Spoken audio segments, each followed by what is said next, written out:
இன்னைக்கு ஜெபத்தை கர்த்தர் கேட்டிருக்க மாட்டார் சார்னா, நீ குழந்தை. என்னடா பிரசன்ஸ் அது இருந்தாலும் இல்லாட்டினாலும் வசனம் சொல்லுகிறது, எங்கே 2 பேர் 3 பேர் என் நாமத்தில் கூடியிருக்கிறார்கள் அவர் மத்தியில் நான் இருக்கிறேன் என்று கர்த்தர் சொல்லி இருப்பார் என்றால் அவர் உண்மையுள்ள தேவன். என் மத்தியில் அவர் இருக்கிறார்.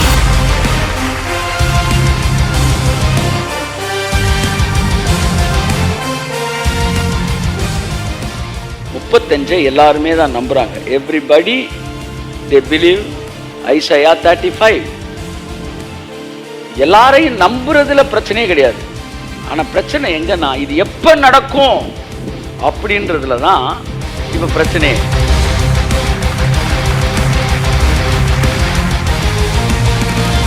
ஆனா கிறிஸ்தவ மறுமையை பத்தியே பேசிடுச்சு. அதனால இம்மையிலே நம்ம ஜெயிக்கல.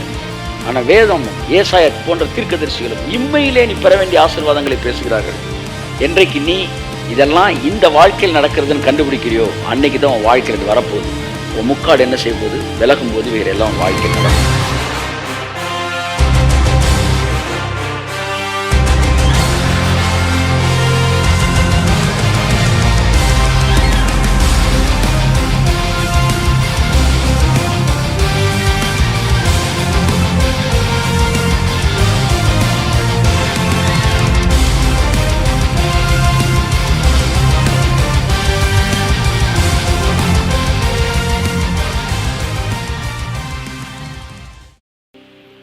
Praise God. Hallelujah. இயேசு கிறிஸ்துவின் நாமத்தினாலே உங்களை எல்லோரும் நான் வாழ்த்தி அழைக்கிறேன். கர்த்தர் உங்களை ஆசீர்வதிப்பாராக. ஆமென். ஆகவே தேவனுடைய சமூகத்திலே நாம் கூடி வந்திருக்கிறோம் கர்த்தருடைய வார்த்தையை கேட்பதற்கு. எல்லா மதங்களுக்கும் கிறிஸ்தவத்துக்கும் இருக்கிற மிகப்பெரிய வித்தியாசம், எல்லா மதங்களில் உள்ளவர்களும் கோயிலுக்கு போய் அவன் தான் சாமிகிட்ட பேசிட்டு வருவான். ஆனால் இங்கு தான் சாமி நம்மள்கிட்ட பேசுகிறார். கைத்தட்டுங்க. ஆமென். Praise God. ஸோ ஞாயிற்றுக்கிழமை நீங்கள் வந்து சாமியை பார்த்து பேசிட்டு போகிற ஒரு இடம் கிடையாது. நம்ம கோயில் வந்து வித்தியாசமான ஒரு கோயில். இங்கே வந்தால் நம்ம சாமிகிட்ட பேசுகிற இல்லை, சாமியே நம்மள்கிட்ட. கைத்தட்டுங்க. ஆமென். Praise God. அதனால தான் வாரந்தோறும் பாருங்கள் வந்து சபைகளில் கூட்டம் கூடிக்கிட்டே இருக்குது. இது திருவிழா கூடுகிற கூட்டம் அல்ல, எப்போதும். ஆகவே நாம் தேவனுடைய சமூகத்தில் அமர்ந்திருக்கிறோம். தேவன் நம்மோடு பேசுகிறார். எவ்வளோ பேர் இருந்தால் பேசுகிறார்? 2 பேர் 3 பேர் இருந்தாலே அவர்கள் மத்தியிலே நான் வாசம் பண்ணுகிறேன் என்று சொன்ன கர்த்தர் நம் மத்தியிலே இருக்கிறார். கர்த்தர் நல்லவர். ஆகவே அன்புக்குரியவர்களே, கர்த்தர் எல்லோரும் நிறைவே ஆசீர்வதிப்பாராக. தம்முடைய வார்த்தையை அனுப்பி எல்லாவற்றையும் மாற்றுகிற தேவனாக இருக்கிறார். பல்வேறு தரப்பிலிருந்து பல்வேறு சூழ்நிலைகள் நாம் தேவனுடைய வார்த்தையை கேட்கிறோம். உங்கள் வாழ்க்கையிலே பெரிய மாற்றத்தை கர்த்தருடைய ஆவியானவர் தருவாராக. ஆமென், ஆமென், ஆமென். Praise God. யோவான் சான்ட்ட கேட்டாங்க, நீங்கள் அழுதுகிட்டே அழுது பிரசங்கம் பண்ணி எரேமியாவா, இல்லை வந்து நீங்கள் வந்து ப்ராஃபட்டா, இல்லை மேசியாவா, ஏன் இவ்வளோ கேள்வி கேட்டாங்க தெரியுமா? இவ்வளோ பர்சனாலிட்டி அவன்கிட்ட இருந்துச்சு. ஏசுனார் சொன்னீங்க எரேமியாவா, இல்லை நீங்கள் வந்து ப்ராஃபட்டா, இல்லை மேசியா, 1000 கேள்வி கேட்டாங்க. உங்களை பார்த்து 10 கேள்வி கேட்டாங்கன்னா உங்கள்கிட்ட வெர்சடைல் பர்சனாலிட்டி இருக்குன்னு அர்த்தம். அவன் சொன்னான், நான் யாருன்னு எனக்கு தெரியல, நான் வனாந்தரத்தில் கூப்பிடுகிறனுடைய சத்தமாக இருக்கிறேன். ஸோ எத்தையெல்லாம் ஆவியானவர் செய்ய சொல்கிறாரோ செய்யுங்க. 24 மணி நேரம் தான் இருக்குது. ஆனால் ஆவியானவர் நீங்கள் பழகிட்டிங்கன்னா நம்ம 1000 வருஷம் செய்கிறத அவர் ஒரு நாள் செய்து முடிக்க வைப்பார். அதனால் இந்த ஊழியத்தில் இணைந்திருக்கிற உங்கள் ஒவ்வொருவரையும் சொல்கிறேன், நீங்கள் பாக்கியவான்கள். ஒரு நல்ல ஊழியத்தில் விதைத்து கொண்டிருக்கிறீர்கள், நல்ல நிலத்தில் வைத்து கொண்டிருக்கிறீர்கள். ஸோ அநேகரை உருவாக்கக்கூடிய இந்த ஸ்தலத்தை நீங்கள் இணைந்திருங்கள். கர்த்தர் உங்களை ஆசீர்வதிப்பார். ஓகே, தொடர்ந்து நாம் வார்த்தைகள் கடந்து செல்வோம். சாலிடாக நம்ம வேர்ட் ஆஃப் காடை தியானிச்சுட்டு அப்படியே கடந்து செல்வோம். தொடர்ந்து எங்களை இப்படி நல்ல பாதையிலே நடத்தும். நீதிமானின் பாதை ராஜபாதை என்று சொன்னீர். எங்கள் பாதை அப்படித்தான் இருக்கும். இயேசு கிறிஸ்துவின் நாமத்தில் நான் அதை டிக்ளேர் பண்ணுகிறேன். என்னுடைய எல்லைக்குள்ளே இருக்கிற ஒவ்வொரு பிள்ளைகளுடைய வாழ்க்கையும் என்னுடைய கிங்டமில், ஆண்டவரே நீங்கள் ரூல் பண்ணுற என்னுடைய கிங்டமில் வாழுகிற ஒவ்வொரு மனிதன், ஒவ்வொரு வியூவர், ஒவ்வொரு சப்போர்ட்டரோட வாழ்க்கையின் பாதையும் அது ராஜ பாதையாகத்தான் இருக்கும். இயேசு கிறிஸ்துவின் நாமத்தில் பிதாவே, கரங்களை தட்டி கர்த்தருக்கு நன்றி சொல்லுவோம். ஆமென். ஹல்லேலூயா. உண்மையில் தேவன் மேலான காரியங்களை நம்மோடு கூட பேசிக்கொண்டு இருக்கிறார். புதன்கிழமை வந்து ஒரு அழகான ஒரு சூப்பர் நேச்சுரல் சர்வீஸில் ஒரு அழகான ஒரு செய்தியை ஒன்று பார்த்தோம். இட்ஸ் அ வெரி வந்து யூஸ்ஃபுல்லான ஒரு கிறிஸ்டியன் லைஃப் மிக முக்கியமான ஒரு விஷயம். அது என்னவென்றால் faith when we cannot feel the presence of God.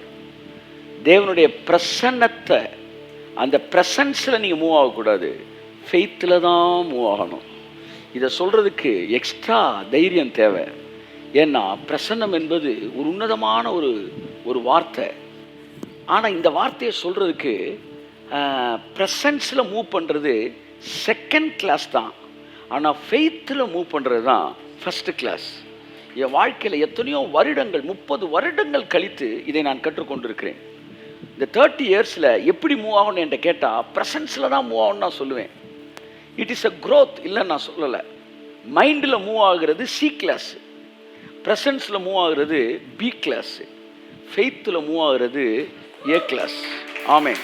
So இந்த ஏ கிளாஸ் வந்து it's not move by a ப்ரெசன்ஸில் மூவ் பண்ணுறது ஃபீலிங்ஸில் மூவ் பண்ணுறதுக்கு தான் சமம். உங்கள் ஃபீலை வந்து சப்போர்ட் பண்ணுறதுக்கு ப்ரெசன்ஸை வந்து என்ன செய்கிறாரு, தேவன் கொடுக்குறாரு. ஆனால் குழந்தைகள் ப்ரெசன்ஸ்லேயே மூவ் பண்ணுறாங்க. ப்ரெசன்ஸ் இருக்கலாம், தப்பு இல்லை. ஆனால் புத்திரர்கள் ஃபெய்த்தில் தான் மூவ் பண்ணுறாங்க. காலையில் எந்திரிச்ச உடனே என் பையன் அம்மா இருக்காங்களான்னு தடவி பார்க்குறான், இல்லாட்டி கட்டி பிடிச்சி தடவிட்டு தூங்குறான். அவங்க அம்மா வந்து பக்கத்தில் இருந்தால் தான் அவங்க இருக்கிறாங்கன்னு அவன் நம்புகிறான். ஆனால் கிச்சன்லேருந்து அழுகிறான், ஏன்னா அவன் ப்ரெசன்ஸில் மூவ் ஆகுறான். ஆனால் நான் ஃபெய்த்தில் மூவ் ஆகுறேன். வீட்டில் தான் எங்கேயோ இருக்கிறா, கைத்தட்ட வருவ. ஸோ குழந்தை ப்ரெசன்ஸில் மூவ் ஆகுது, ஆனால் புத்திரன் ஃபெய்த்தில் மூவ் ஆகுறான். இன்னைக்கு காலையில் இந்த லைட் எல்லாம் கிடைக்குது. எந்திரிச்ச உடனே நான் டீயை போட்டுன்றேன். அவன் என்ன சொல்கிறான், டீ போடக்கூடாதுன்றான். நான் சர்ச்சுக்கு போகணுண்டா, விடுறா பண்ணுறேன். டீ வேணாம், டீ உனக்கு வேணாண்டா, எனக்கு வேணும், இப்படி விடுறியா இல்லையாண்ணா நோண்டுறான். அவன் ப்ரெசன்ஸ்லேயே இருக்கணும்னு விரும்புகிறான். நான் சொல்கிறேன் கிச்சன்லாண்டா இருக்காங்க, 2 நிமிஷம் மெதுவாக தூங்கினோன்னே டீ போட போடுறான். இவன் டக்குன்னு முடிச்சவன் ப்ரெசன்ஸ் இல்லைன்னு ஒன்று அழ ஆரம்பிச்சிடறான். நான் சொல்கிறேன் கிச்சன்லாண்டா இருக்காங்க, நான் அதை பிலீவ் பண்ண மாட்டேன்றான். திரும்ப வந்த பிறகு தான், அப்போ என்ன சொல்ல வரீங்க சார்? அவரோட பிரச்சனமே இல்லை சார் இன்னைக்கு, அதனால் இன்னைக்கு ஜெபத்தை கர்த்தர் கேட்டிருக்க மாட்டார் சார்னா, நீ குழந்தை. என்னடா பிரசன்ஸு? அது இருந்தால் இல்லாட்டினாலும் வசனம் சொல்லுகிறது, எங்கே 2 பேர் 3 பேர் என் நாமத்தில் கூடியிருக்கிறார்கள் அவர் மத்தியில் நான் இருக்கிறேன் என்று கர்த்தர் சொல்லி இருப்பார் என்றால் அவர் உண்மையுள்ள தேவன். என் மத்தியில் அவர் இருக்கிறார், என் ஜெபத்தை கேட்டிருக்கிறார். அப்படின்னு நீ மூவ் ஆவினா கொஞ்ச நேரத்தில் பிரசன்ஸ் ஒன்று அள்ளிரும், அது வேற விஷயம். ஆனால் உன்னுடைய ஒவ்வொரு ஜபமும் வல்லமையுள்ள ஜபமாக இருக்கும். So start move by faith, not by feeling, not by sight. இதெல்லாம் வந்து இந்த வருஷத்தில் நான் கொடுத்த செய்தியில் தேவன் பேசின வார்த்தையில் ஒரு முக்கியமான ஒரு செய்தி நான் நம்புகிறேன்.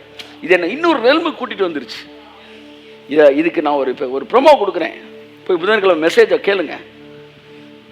How to walk? We walk by faith, not by presence. Amen. Praise God. Hallelujah. என் அன்புக்குரியவர்களே, ஸோ புதன்கிழமை அந்த செய்திப்பா நீங்கள் போய் கேளுங்க. வந்து ஜெபம் பண்ணும்போது ப்ரெசன்ஸை வச்சு ஜெபத்தோடைய பவரை கணக்கு பண்ணாங்க. வார்த்தை சொன்னால் அவர் உண்மையானவர், அவ்வளோதான். இன்றைக்கி நான் உணரலாம், உணராமல் இருக்கலாம், ஆனால் ஜெபம் கேட்டது உண்மை. ஸோ இதெல்லாம் போய் கேளுங்க, நல்லா கேட்டு கலங்காதே, கர்த்தரன் கண்ணீரை துடைப்பார் அப்படின்னு ஒன்று போய் விழுதுரு ஜக ஜக ஜக ஜகன். சரி, என்னைக்கு தான் மொத்தத்துக்கு கலக்கம்லாம் நீங்கிறது? இந்த மாதிரி புரிஞ்சுக்க, கொஞ்சம் விசுவாசத்தில் என்ன செய், வாக் பண்ணு. ஸோ புதன்கிழமை பைபிள் ஸ்டடி வந்து ரொம்ப டீப்பாக இருந்துச்சு. த வெரைட்டிஸ் ஆஃப் ஹீலிங் அதில் பார்த்துருக்குறோம். Healing gift, healing anointing, healing faith healing, prophetic healing, இப்படி பல ஹீலிங் இருக்குது பைபிளில். க்ளோரி டிசெண்டிங் ஹீலிங் நிறையா. அதில் ஃபெய்த் ஹீலிங் தான் இருக்கிறதுல டாப்னு படித்தோம். இதெல்லாம் வந்து ரொம்ப முக்கியமான வாழ்க்கையில் கற்றுக்கொள்ள வேண்டிய விஷயங்கள். எவர் இன்க்ரீஸிங் க்ளோரி அப்படின்ற டைட்டிலில் பார்த்தோம். ஹோலி ஸ்பிரிட் இருக்கும்போது எப்படி அந்த முக்காடெல்லாம் தூக்குறாரு. ட்ரெடிஷன்ஸ்.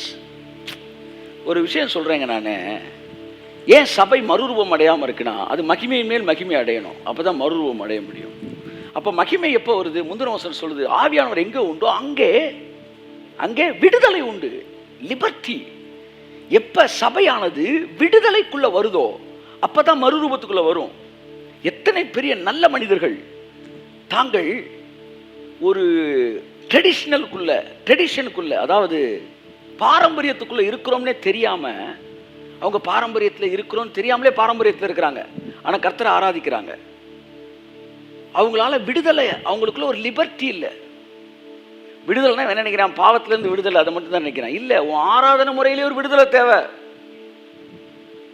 அவனால சில விஷயங்களை அங்கீகரிக்க முடியல. ஒருத்தர் டான்ஸ் பண்ணாருன்னா அங்கீகரிக்க முடியல. ஒருத்தர் விசில் அடிச்சா அங்கீகரிக்க முடியல. ஏன் சார் உங்களை நீங்கள் மாற்றிக்க முடியாதா? 2 செகண்ட் தான். நான் விசில் அடிக்காதப்பான்னு சொன்னால் 2 நிமிஷம் தான். நான் மாற்றிக்குவேன். ஆனால் உன்னை எப்போ மாற்றிக்க போகிற? நீ எப்போ மாற போகிற? எத்தனை வருஷ காலம் இந்த ட்ரெடிஷனில் இருப்ப. அதனால தான் விடுதலை இல்லாட்டினா, ஃப்ரீடம் இல்லாட்டி, லிபர்ட்டி இல்லாட்டி உன்னால் மறுரூபத்துக்குள்ளே போக முடியாது. லிபரலுக்குள்ளே வரவிடாமல், லிபர்ட்டிக்குள்ளே வரவிடாமல் எது தடுக்குது? பாரம்பரியம் என்கிற முக்காடு தடுக்கிறது. ஈவன் டு திஸ் டேஸ், இந்த நாள் வரைக்கும் சபையிலே முக்காடு போடப்பட்டிருக்கிறது. பவுல் சொல்றார், அந்த முக்காடு என்னைக்கு நீங்குதோ அன்னைக்கு தானே நீ ஃப்ரீயா கர்த்தர்ட்ட வருவ. அன்னைக்கு தான் ஃப்ரீயா ஆராதிப்ப. என்னைக்கு ஃப்ரீயா ஆராதிக்க போறியோ அன்னைக்கு தான் சபை மகிமையின் மேல் மகிமை அடைந்து மறுரூபம் அடைய ஆரம்பிக்கிறது. ஆமென். ஸோ என் அன்புக்குரியவர்களே, சபை எப்போ மறுரூபம் அடையும் அப்படின்னா, ஆவியானவரை விடுதலையோடு ஆராதிப்பது. ஆனால் நமக்கு அந்த விடுதலை, அந்த ஃப்ரீடம், விடுதலைன்றோட ஃப்ரீடம், விடுதலைன்னொன்னே வேற மாதிரி பெந்தெகோஸ்தே வட்டாரம் அதை பேசு. விடுதலை இல்லை, ஃப்ரீடம். எல்லாம் சொல்லுங்கள். ஃப்ரீடம் இருந்தால் தான் டிரான்ஸ்ஃபிகரேஷன் வரும், டிரான்ஸ்ஃபார்மேஷன் வரும். ஸோ ஃப்ரீடம் அது சார் விசில் அடிக்கிறாங்க சார். ஏன், என்ன பிரச்சனை? நான் வேணான்னு சொல்லிடுறேன். இப்போ உங்கள்கிட்ட நான் கேட்குறேன், என்ன பிரச்சனை? What's your problem? விசில் அடிக்கக்கூடாது. ஏன் அடிக்கக்கூடாது சொல்லுங்கள், தயவுசெய்து சொல்லுங்கள். கொஞ்சம் லாஜிக்காக பேசுவோம். சினிமா தேட்டரில் விசில் அடிக்கிறாங்க சார், குட். சினிமா தேட்டரில் விசில் அடிக்கிறாங்க. நான் சொல்கிறேன், நிப்பாட்டிடுவோம் விசில் அடிக்கிறது. ஏன்னா சினிமா தேட்டரில் விசில் அடிக்கிறாங்க, இனிமேல் நம்ம விசில் அடிக்க கூடாது. அடுத்து நான் கேட்குறேன், சினிமா தேட்டரில் கை தட்டுறாங்க, இனிமேல் சர்ச்சுக்குள்ளே யாரும் கை தட்டி பாட்டு பாடவே கூடாது. ப்ளீஸ் லாஜிக்காக பேசு. வேற படிக்கல போடாத.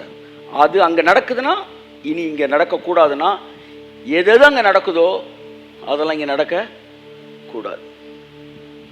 இந்த இவர் வாசிக்கிறாரு, C major, D major, E major, F major, G major, A major, B major. இதே 7 கார்டை தான் ரகுமான் பிடிக்கிறான். ரகுமான் பிடிச்சிட்டாரா? அப்போ இனிமேல் 6 மேஜர் கார்டு வாசிக்காங்க. அப்போ மைனராக வாசிப்போமா? மைனர் இளையராஜா பிடிக்கிறார், ஐயோ அப்போ இனிமேல் மைனர் கார்டு வாசிக்காதீங்க. கீபோர்டு, ரகுமான் கீபோர்டு வச்சிருக்காரு, கீபோர்டு வாசிக்காத. கிட்டார் இளையராஜா வச்சிருக்காரு, எல்லாத்தையும் அவன் வச்சிருக்கான்னு விட்டுட்டு போனீங்கன்னா இருக்கிற பேண்ட்டையும் அவுத்து விட்டு போயிடுவாங்க. ஆனால் ஆபிரகாமை பார்த்து, நீ கானானுக்குள்ள எதிரி இருக்கிறான் ஒதுங்கி போன்னு சொல்லலை, கானானுக்குள்ள இருக்கிற அவனை துரத்திட்டு நீ போய் அந்த கானானை பிடினார். சினிமாவை பார்த்து ஒதுங்கி போறதுக்கு தேவன் நம்மளை அழைக்கல. சினிமாவில் இருக்கிற தேவையில்லாத அசுத்த ஆவிகள் அங்கிருந்து அவங்களை துரத்திட்டு, அவர்களை துரத்தி எங்களை நாட்டினீர். ஆமென். அரசியல்லையும் அதான், பிசினஸ்லயும் அதான், சினிமாலையும் அதான். ஆமா, மிகப்பெரிய நோக்கத்தோட தான் உள்ள இறங்கியிருக்கிறோம். ஆமா, அது எந்த மாற்றமே கிடையாது. ஆமா, விரைவில் வெள்ளித்திரையில் நீங்கள் பார்த்தால் கூட ஆச்சரியப்படுவதற்கு இல்லை. எப்படி ஆண்டவரே, நம்மளாம் டைரக்டரா, நம்மளாம் நடிகனா அப்படின்னு நீங்க பயப்படக்கூடாதுன்றது தான் உங்களுக்கு முன்பாக சில நடிகர்களை தேவன் நடிக்க வச்சுக்கிறார். ஆமா, சில நடிகர்கள்லாம் பார்த்தோன்னா இவெல்லாம் நடிக்கிறான், அவங்க நம்ம நடிக்கலாம்டா அப்படின்ற மனநிலை உங்களுக்கு வரணுன்றக்காக அவங்களை தேவன் அங்கே அனுபவிச்சிருக்கிறார். ஒரு புத்தகம் எழுதி பயங்கர ஹிட் ஆயிடுச்சு. ஹிட்டானோன்னா அவருக்கு பெரிய விருது வழங்குறாங்க. விருது வழங்கும்போது பல மூத்த ரைட்டர்ஸ் எல்லாம் உள்ள கூப்பிட்டுருக்குறாங்க. அவங்களாம் ஸ்டேஜில் உட்காந்துருக்குறாங்க. அதில் ஒருத்தர் உட்காந்துருக்கிறார், முதிர்ந்த ஒரு எழுத்தாளர். அப்போ இவர் எழுதி இப்போ பெருசாக ஃபேமஸ் ஆனார்ல, அவருக்கு விருது வழங்கிட்டு அவர் சில வார்த்தைகள் பேசுவார்னோன்னா, அவன் முன்னாடி வந்தவன், நான் இந்த அளவுக்கு நான் வந்திருக்கிறேன்னா, இவ்வளோ பெரிய எழுத்தாளர் நான் இருக்கேன்னா காரணம் இவர் தான் அப்படின்னு அவர் கொஞ்ச நேரத்தில் இதே எழுதி படிச்சிருந்தார். நானா இவருடைய எழுத்துக்களை படித்து தான் நான் இவ்வளோ பெரிய எழுத்தாளர் நான் இருக்கிறேன் அப்படின்னு எல்லாம் கை தட்டுறாங்க. உடனே பரவாயில்லையடான்னு இருக்குது. இவரும் யோசிக்கிறார் உட்காந்து. அப்ப சொல்றான், இவர் புக்கை படிச்சேன், இவனெல்லாம் எழுதும் போது நம்ம ஏன்டா எழுதக்கூடாது?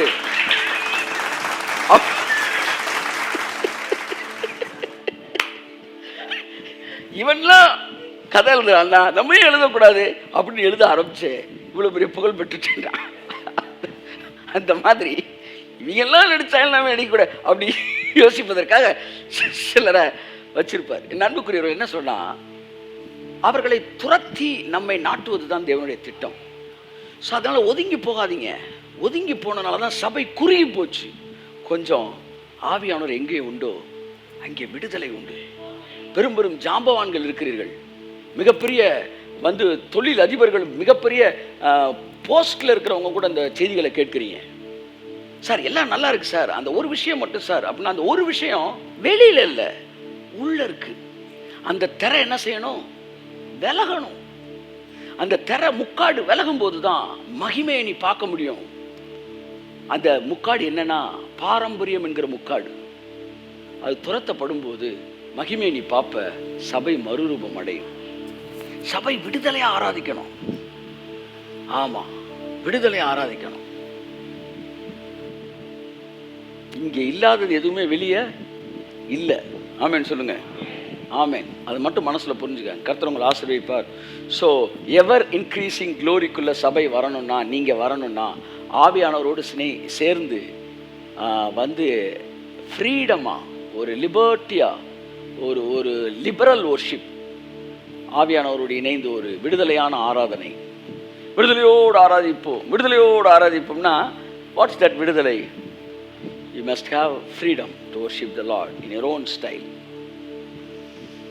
1990 நான் அப்படி வளர்க்கப்பட்டவன். இப்பொழுது நாம் தேவனை ஆராதிக்க போகிறோம். எல்லோரும் எழுந்து கரங்களை உயர்த்தி விடுதலையோடு. அதான் எல்லாம் எந்திரிக்கணுன்ட்ட, அடுத்து கையை தூக்கணுன்ட்ட. இதில் எங்களுக்கு விடுதலை இருக்கு? நீ சொன்ன மாதிரி தான் நான் செய்யணுன்ட்ட, அப்புறம் என்ன விடுதலை? ஆனால் நான் எங்கே தெரியும் வளர்க்கப்பட்டேன்? இப்போ நம்ம ஆராதிக்க போகிறோம். நீங்கள் நின்று ஒர்ஷிப் பண்ண விரும்பினா நீங்கள் நின்று ஒர்ஷிப் பண்ணலாம். நீங்கள் உட்காந்து ஒர்ஷிப் பண்ண விரும்பினா நீங்கள் உட்காந்து ஒர்ஷிப் பண்ணலாம் என்கிற இடத்தில் 1990 வளர்க்கப்பட்டேன். So we have liberty to worship the Lord as we like.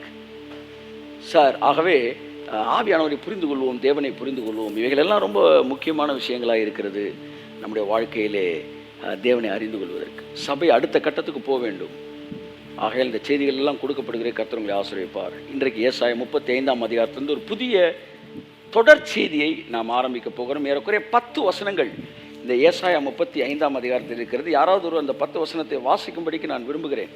ஏசாயா 35ஆம் அதிகாரம். வனாந்திரமும் வறண்ட நிலமும் மகிழ்ந்து கடுவெளி கழித்து புஷ்பத்தை போல செழிக்கும். அது மிகுதியாய் செழித்து பூரித்து ஆனந்த களிப்புடன் பாடும். லீபனோனின் மகிமையும் கர்மேல், சாரோன் என்பவைகளின் அலங்காரமும் அதற்கு தயவு செய்து இப்பொழுது வாசிக்கிற இந்த வேத வசனங்களை யாருக்கோ என்று நீங்கள் நினைக்காமல், இதில் இருக்கிற ஒவ்வொரு ஆசீர்வாதமும் உங்களுக்காக கொடுக்கப்படுகிறது. என் வேதத்தின் மகத்துவங்களை நான் அவர்களுக்கு சொல்லுங்க எழுதி கொடுத்தேன்.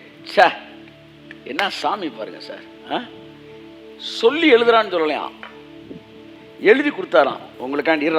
எங்கள் அப்பா என்ன செய்வார், சின்ன வயசில் எனக்கு அந்த இது லேபிள் ஒட்டிட்டு, அட்டை போட்டு லேபிள் ஒட்டி அதில் பேர் எழுதி கொடுப்பார். உங்கள் வீட்டில் எல்லாருக்குமே கொடுத்துருப்பாங்க. எழுதி கொடுத்தேன். கைத்தட்டுங்களேன் ஒரு தடவை அவருக்கு.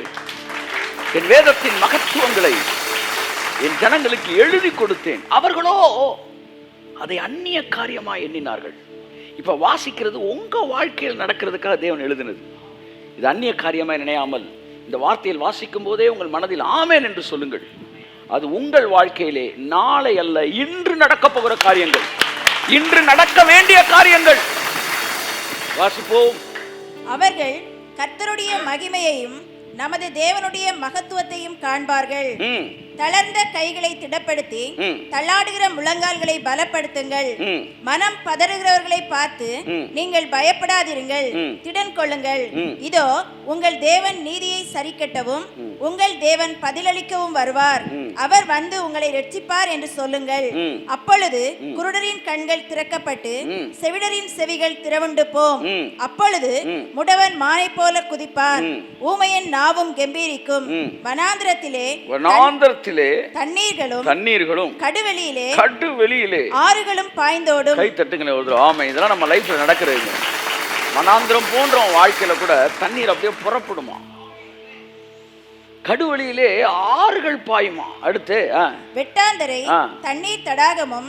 கொஞ்ச நேரம் அப்படியே நிக்கணும் இந்த வசனத்துல. வெட்டாந்தரை உங்க வாழ்க்கையில இது வெட்டாந்தரையா இருக்கு, அதெல்லாம் என்னவா மாறப்போகுது? கை தட்டுங்க சார், கை தட்டுங்க சார், கை தட்டுங்க சார். நேற்று 2 சிஸ்டம் இருக்குண்ணே. ஒரு சிஸ்டம் 1,70,000 ரூபா, 1,70,000 2 லட்சம் ரூபா அந்த சிஸ்டம் அப்ராக்சிமேட்டா. ஒரு 60 பேர்ல ஒரு 40 பேருக்கு இந்த சிஸ்டம் வாங்கினா என்னாச்சு? கொஞ்சம் யோசிங்க. 60 லட்ச ரூபா 70 லட்ச ரூபா ஆச்சு. Is that possibility? Is it possible? அதாவது வெட்டாந்தரை என்னவா மாறுமா? அப்படியே தண்ணீர் தடாகமா மாறுமா? நான் அப்படியே பார்க்குறேன் ஸ்பிரிட்ல. வெட்டாந்தரை தண்ணீர் தடாகமாய் மாறும். அடுத்து வறண்ட நிலம் நீரூற்றுகளாகும். இது எல்லாம் அவரை எழுதி கொடுத்தாராம். கை தட்டுங்க, எழுதி கொடுத்தாரு. வறண்ட நிலம் நீரூற்றாய் மாறும். அடுத்து வலு சர்ப்பங்கள் தாபரித்து கிடந்த இடங்களிலே புல்லும் கொறுக்கையும் நாணலும் உண்டாகும். எதெல்லாம் எதிரிகள், பிசாசின் பிள்ளைகள் வலு சர்ப்பங்களை போல ஆக்கிரமித்துக் கொண்டிருந்தார்களோ அந்த இடங்கள் எல்லாம் நம்முடைய கைவசமாகி அந்த இடங்கள் எல்லாம் ஆசீர்வதிக்கப்பட்ட இடங்களாய் மாறும். ஆமென். அடுத்து அங்கே பெரும் பாதையான வழியும் இருக்கும். கை தட்டுங்க, கை தட்டுங்க ஒருவருக்கு. ஆமென். there will be a highway. அங்கே ஒரு ராஜபாதை இருக்கும். அடுத்து அது பரிசுத்த வழி எனப்படும். அதற்கு பேரே பரிசுத்த வழி எனப்படும். அப்படின்னா எதெல்லாம் அங்க இருக்காது அப்படின்னு சொல்றாரு. வாசிங்க. தீட்டுள்ளவன் அதிலே நடந்து வருவதில்லை. அந்த வழியில் நடக்கிறவர்கள் பேதையராய் இருந்தாலும் திசை கெட்டு போவதில்லை. கை தட்டுங்க, கை தட்டுங்க. அந்த வழியிலே நடக்கிறவர்கள். தீட்டுள்ளவன் நடந்து வருகிறதில்லை. எல்லாம் சொல்லுங்க. தீட்டுள்ளவன் சொல்லுங்க. இல்ல அடுத்து தீட்டுள்ளவன் அதிலே நடந்து வருகிறது இல்லை. சோ இந்த இடம் உட்கார்ற இடம் இல்ல, இந்த இடம் நடக்கிற இடம். அது ஒத்துக்கிறீங்களா? எதையோ நோக்கி ஒரு கூட்டம் நடந்து போயிட்டு இருக்கு. கை தட்டுங்க. இது நடக்கிற இடம், இது உட்கார்ற இடம் இல்ல. நமக்கு என்ன சொல்லிட்டாய் 35 அதிகாரம், நம்ம மரணத்துக்கு பிறகு சீயோனுக்குள்ள நுழைஞ்ச பிறகு இதெல்லாம் நடக்கும் அப்படின்னாய். இது நுழைஞ்ச பிறகு நடக்கிறது இல்ல, நுழைகிறதுக்கு நடக்கும் போது நடக்கிறது. அப்ப தீட்டுள்ளவன் அதிலே நடந்து வருகிறது இல்லை, நடக்கிறதுன்ற வார்த்தை வருது. அடுத்து அதன் வழியிலே நடக்கிறவர்கள் திரும்ப நடக்கிற என்ற வார்த்தை வருது. அப்படின்னா என்ன? கானானை நோக்கி ஜனங்கள் நடந்து போய் கொண்டிருந்தார்கள். It is not a destination, it is the highway. This chapter is not the blessing of the destination, it is the blessings of the it is on the way blessings. This is the blessings of, these are the blessings of the highway. இது அந்த ராஜபாதையின் ஆசீர்வாதங்கள். அதாவது ரட்சிக்கப்பட்டவன் பரலோகத்தை நோக்கி போயிட்டு இருக்கிறான், அந்த சீயோனை நோக்கி போயிட்டு இருக்கிறான். போற வழியில எப்படிலாம் இருக்கும் அப்படின்றத அந்த ஆசீர்வாதம். அதுதான் நம்ப முடியாததா இருக்கு. அதனால என்ன சொல்லிட்டான், இதெல்லாம் நடக்க போகுது, சத்தியமா நடக்காது அப்படின்னு முடிவுக்கு வந்து, இதெல்லாம் இப்ப நடக்காது சார், இதெல்லாம் நம்ம போய் சேர்ந்த பிறகு நடக்கும். இது எப்படி இருக்குன்னா, கொடைக்கானலில் போய் தூங்கி போற வழியிலெல்லாம் தூங்கிட்டு கொடைக்கானல் எந்திரிச்சு எங்க சில்வர் ஃபால்ஸை காணோம். சில்வர் ஃபால்ஸா? உனக்கு அலுமினியம் ஃபால்ஸ் கூட இப்போ கிடைக்காது. ஏன்? எல்லாம் வர வழியிலே போயிடுச்சு. நிறைய பேர் பரலோகத்துக்கு போய் ஏசாயா 35 நடக்குமா? நடக்காது தம்பி. ஏன் சார் நடக்காது சொல்லுங்க. அது இங்கே நடக்கிறது இல்லப்பா, நீ வர்ற வழியில நடக்க வேண்டியது. கையை தட்டு ஒருத்தர் ஆமென் சொன்னாரு. கர்த்தரின் மேய்ப்பராய் இருக்கிறார், நான் தாழ்ச்சி அடைவதில்லை, அவர் என்னை புல்லுள்ள இடங்கள் மேய்த்து. அந்த காலத்துல இந்த வசனமே பரலோகத்துக்கு போன பிறகுதான் நடக்கும். டைம் எவ்வளவு மோசமான செய்திகள்லாம் இருக்கு பாருங்க. அமர்ந்த தண்ணீர் இங்க இருக்குதா உனக்கு? இல்லைல்ல, இங்கே படபடப்பான வாழ்க்கை ஓடுது, அதனால இங்கே நடக்கிற கிடையாது. இது பரலோகத்தில் நடக்கும். ஒரு நாள் அமர்ந்த தண்ணீர் அண்டை உன்னை கொண்டு போய் விடுவார், அங்கே ஜீவனது இருக்கும். ஆமென். ஸ்தோத்திரம் அப்பா, ஸ்தோத்திரம் ஆண்டவரே. அப்படின்னு சொல்லி எல்லாம் சொல்லிட்டே வந்த உடனே ஒருத்தர் மட்டும் திடீர்னு எந்திரிச்சு கேட்டிருக்கான், சார் சத்துருக்கள் மத்தியில் ஒரு பந்தியை ஆயத்தம் பண்ணுவேன் இருக்காரு சார், பரலோகத்தில் சத்துருவே இருக்க மாட்டாங்களே சார். அப்போ இந்த வசனம் அதிக பிரசங்கியான கேள்விகள் என்ன செய்யாத கேட்காது. எழுதுறாரு ஒருத்தர், இது பரலோகத்தில் நடக்கக்கூடிய அதிகாரம் கிடையாது, இது பூமியிலே நடக்க வேண்டிய அதிகாரம்.